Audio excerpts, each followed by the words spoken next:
بسم اللہ الرحمن الرحیم۔ السلام علیکم۔ سورہ فاتحہ اور سورہ بقرہ کا تحفہ۔ حضرت ابن عباس رضی اللہ عنہ سے روایت ہے، وہ بیان کرتے ہیں کہ ایک روز جناب جبریل علیہ السلام نبی کریم صلی اللہ علیہ وآلہ وسلم کے پاس بیٹھے ہوئے تھے کہ انہوں نے اوپر سے دروازہ کھلنے کی زوردار آواز سنی۔ اپنا سر اٹھایا اور نبی کریم صلی اللہ علیہ وآلہ وسلم کو بتایا کہ یہ آسمانوں کے دروازوں میں سے ایک دروازہ ہے جو آج سے پہلے کبھی نہیں کھلا۔ اس سے ایک فرشتہ نازل ہوا ہے جو آج سے پہلے کبھی زمین پر نازل نہیں ہوا۔ اس نے آپ صلی اللہ علیہ وآلہ وسلم کی خدمت میں سلام عرض کیا ہے اور کہا ہے کہ آپ صلی اللہ علیہ وآلہ وسلم کو دو نور مبارک ہو۔ آپ صلی اللہ علیہ وآلہ وسلم سے پہلے یہ نور کسی نبی کو عطا نہیں کیے گئے۔ وہ یہ ہیں سورہ فاتحہ اور سورہ بقرہ کی آخری دو آیات۔ مزید فرمایا کہ جو شخص یہ دو آیات پڑھے گا اسے اس کی مانگی ہوئی چیز ضرور دی جائے گی۔ حوض کوثر۔ حضرت انس رضی اللہ عنہ بیان کرتے ہیں کہ نبی کریم صلی اللہ علیہ وآلہ وسلم کو ایک مرتبہ اونگ آئی، پھر آپ صلی اللہ علیہ وآلہ وسلم نے مسکرا کر سر اٹھایا تو صحابہ کرام نے پوچھا، اے اللہ کے رسول صلی اللہ علیہ وآلہ وسلم، آپ کو کس چیز نے خوش کیا؟ آپ صلی اللہ علیہ وآلہ وسلم نے فرمایا، ابھی مجھ پر ایک سورت نازل ہوئی۔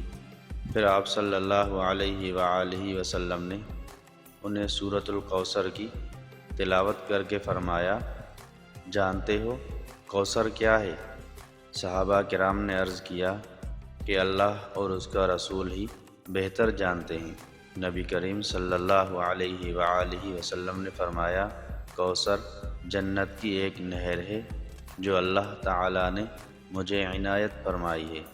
اس کے پاس بڑی خیر و برکت، قیامت کے دن اس پر میری امت آئے گی۔ اس نہر کے پیالے آسمان کے تاروں کی طرح بے شمار ہیں۔ میرے بعض امتی اس سے روک دیے جائیں گے۔ میں کہوں گا، اے میرے رب، یہ تو میرے امتی ہیں۔ جواب ملے گا، آپ کو معلوم نہیں کہ آپ صلی اللہ علیہ وآلہ وسلم کے بعد انہوں نے آپ کے دین میں کیا کیا نئی باتیں ایجاد کر لی تھی۔ ملک الموت۔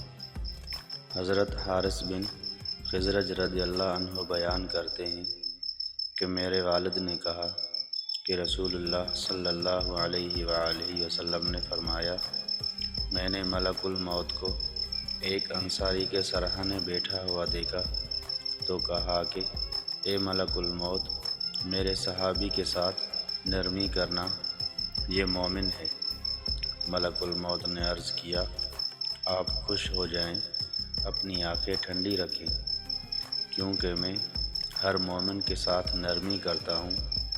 اے اللہ کے رسول صلی اللہ علیہ وآلہ وسلم، آپ یقین رکھیں، جب میں ابن آدم کی روح قبض کرتا ہوں اور اس کے گھر والوں میں سے کوئی چیخ کر روتا ہے تو اس کی روح لے کر کھڑا ہو جاتا ہوں اور سوچتا ہوں کہ یہ کیوں رو رہا ہے۔ اللہ کی قسم، ہم نے اس پر کوئی ظلم نہیں کیا، نہ ہی وقت سے پہلے اس کی روح قبض کی۔ اگر یہ اللہ کی تقدیر پر صبر کرے تو ان کو اجر ملے گا، اور اگر یہ چیخ و پکار اور واویلا کریں گے تو گنہگار ہوں گے۔ ہمیں تو آپ کی طرف بار بار آنا ہے، سو آپ احتیاط کریں۔ میں دن رات تری اور خشکی پر، میدان اور پہاڑ پر، ہر گھر پر نظر رکھتا ہوں اور ہر چھوٹے بڑے کو پہچانتا ہوں۔